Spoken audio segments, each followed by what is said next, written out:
Scene 10, shot 1, take 1.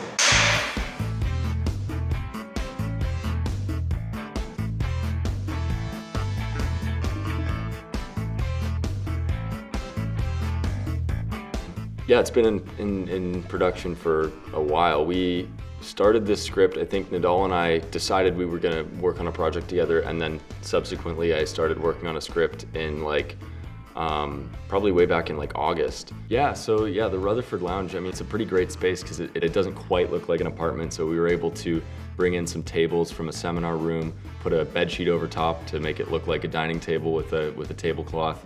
And then we just brought in a bunch of stuff that we all had at home, books, posters, stuff like that. We got one big poster printed, you'll see in the film, the Plein Soleil one, which was specifically chosen because of some parallels between that storyline and ours. I think a camera must only be moved when needed. So the idea was that we mostly went with tripod shots. It was only when the scene demanded a different rigging setup, like the one, for example, to create that tension and that movement, we had to use the gimbal rig setup. So it was really good to work with Leo in that sense, to brief him over the focus points and even him improvising a bit. Yeah, no, it was really important to pull the focus in a lot of the shots, but it was most important in the one-ers.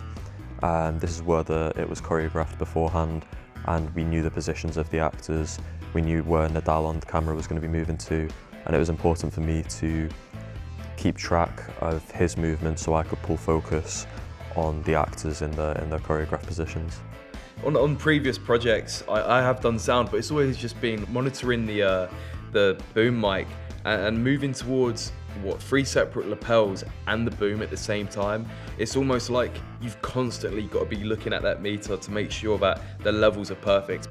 To get that clear, concise audio, you want to have obviously between -20 and 12. That was sort of the sweet spot that me and Nadal had. Given the fact that some of us had almost no practical experience whatsoever appearing on screen, of course some of us did, but those who didn't were also able to come forward with a really terrific performance. Lighting, like anything, is just another one of those things you have to sort out on the day with actors, or at least with stand-ins. We did a lot of just basic 3-point lighting, lots of warm light inside the apartment, and then I would just go to Nadal and we would coordinate how he wanted the frame to look. So yes. This is mostly just to get the blocking down and the motion. So don't worry about lines. If you forget a line, we just are gonna keep going. They're gonna see the cigarette if I'm doing it with this, because I turn this way. Yeah, that's fine, because you're gonna keep turning. Turn to there. Yeah, yeah. Yeah, you'll be there.